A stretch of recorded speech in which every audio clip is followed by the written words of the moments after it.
ಯತೀಂದ್ರ ಮಾತಿನ ಬೆನ್ನಲ್ಲೇ ಡಿಕೆಶಿ ಟೀಮ್ನಿಂದ ಕೌಂಟರ್ ಶುರು.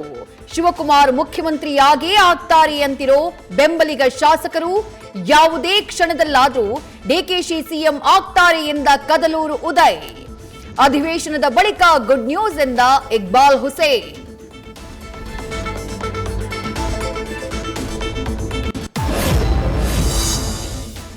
ದೊಡ್ಡವರಿಗೆ ಒಂದು ನ್ಯಾಯ, ಚಿಕ್ಕವರಿಗೆ ಒಂದು ನ್ಯಾಯ.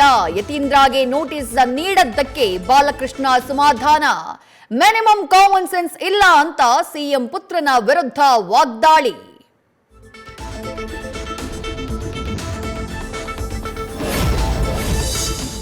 ಡಿಕೆ ಶಿವಕುಮಾರ್ ಡಿನ್ನರ್ ಪಾರ್ಟಿಗೆ ನಾನು ಹೋಗಿದ್ದೆ, ಏನೂ ಚರ್ಚೆ ಆಗ್ಲಿಲ್ಲ. ಊಟ ಮಾಡಿದ್ವಿ, ನಮ್ಮ ಪರ್ಸನಲ್ ಕಷ್ಟ ವಿಚಾರಿಸಿದ್ವಿ ಅಷ್ಟೇ.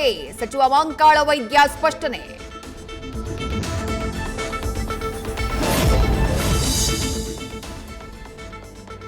ಉದ್ಯಮಿ ರಾಜಗೋಪಾಲ್ ಮೇಲೆ ಏರ್ ಗನ್ ನಿಂದ ಫೈರಿಂಗ್. ಬಸವನಗುಡಿಯ ಕೃಷ್ಣರಾವ್ ಪಾರ್ಕ್ನಲ್ಲಿ ಘಟನೆ.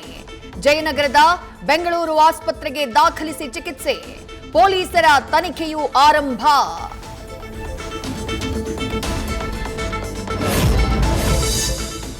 ಬೆಂಗಳೂರಿಗರೇ ಗಮನ ಇಟ್ಟು ಕೇಳಿ, ಬೆಡ್ಶೀಟ್, ಮಂಕಿ ಕ್ಯಾಪ್ ರೆಡಿ ಇಟ್ಕೊಳ್ಳಿ.